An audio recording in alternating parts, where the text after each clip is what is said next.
бізге мынадай есеп берілген екен. AX қосылған B-ның квадратын табу керек екен. Яғни X-тің алдындағы тұрған коэффициенті бірден өзгеше болып тұр.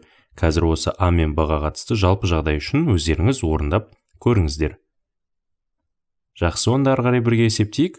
Сонымен мынау AX қосылған B-ның квадраты деп отырғанымыз, яғни AX қосылған B-ны өз-өзіне 2 рет көбейтеміз деген сөз екен. Яғни бірінші жақшаның ішінде AX қосылған B тұрады, келесі осы AX қосылған B-ны өзіне тағы бір рет көбейтеді екенбіз. Сонымен жазатын болсақ, міне AX, мында да AX болады. Ал бұл мына жерде қосылған B қосу B. Енді көбейтудің қасиетін пайдалану арқылы жақшаны ашатын болсақ, бірінші мына AX-ға AX-ті көбейтейік. Яғни міне мына екеуін көбейтеміз. Сонда бізде AX-тің квадраты шығады екен. AX-тің квадраты. Енді келесі мына AX-ті B-ға көбейтеміз. Міне бұлай белгілеп қояйық. Мына B-ны AX-ға көбейтеді екенбіз. Сонда бізде міне бірінші AX-ті B-ға көбейткен кезде бізде қосылған ABX шығады екен.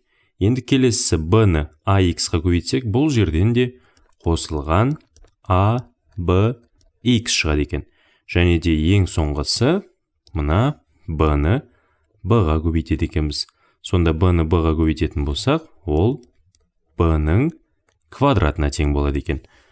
Ал енді бұны тағы да ары қарай ықшамдап есептейтін болсақ, бірінші көріп тұрғандарыңыздай AX-тің квадраты өзі жазылады.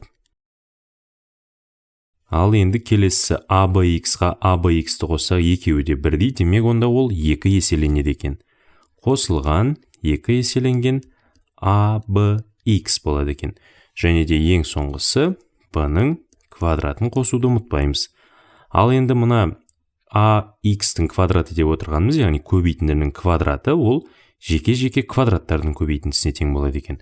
Оны ашып жазатын болсақ, яғни жеке-жеке квадраттаймыз. Сонда A-ның квадраты көбейтілген X-тің квадраты.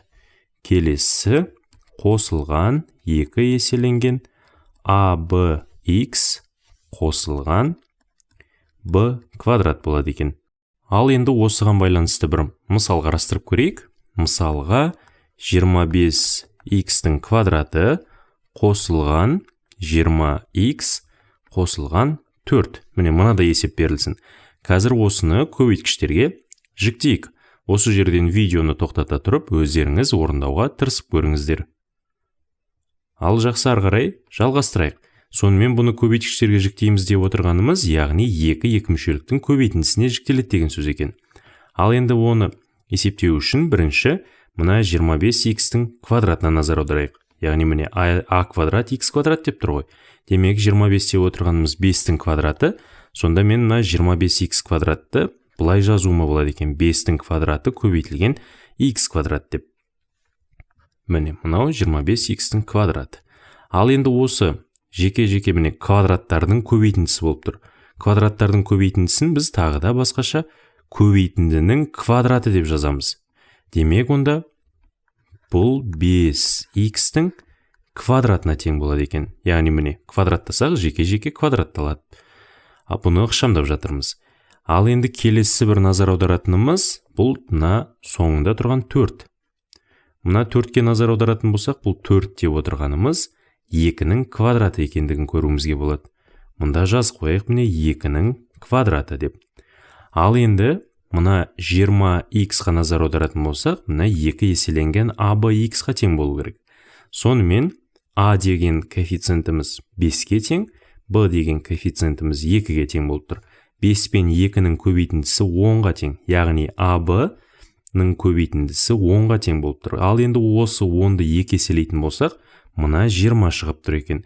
Демек, онда мен бұны мына жазған формулам арқылы жазатын болсам, сонда міне қосылған 2 еселенген, ал енді A дейді. A-ның орнында 5 тұр. Сонымен мұнда 5-ті жазамыз. Ал енді B деп отырғанымыз 2. Осы 5-тен кейін 2-ні жазамыз. Және де мұна X-ті ұмытпаймыз. Сонымен жазайық міне мұнда X қосу. Сонымен міне А-ны таптық, Б-ны таптық, тура мына формуладағыдай біз жіктедік. Ал енді бұны тағы да ары қарай ықшамдайтын болсақ, бұл неге тең болады екен? Соған тоқталайық. Бұл тең, көріп отырғандарыңыздай, AX қосылған B-ның квадратына тең екен. Сонымен AX деп отырғанымыз 5X, сонда бұл міне 5. Қазір бұны сары түспен жазайын. 5X қосылған B деп отырғанымыз 2-ге тең.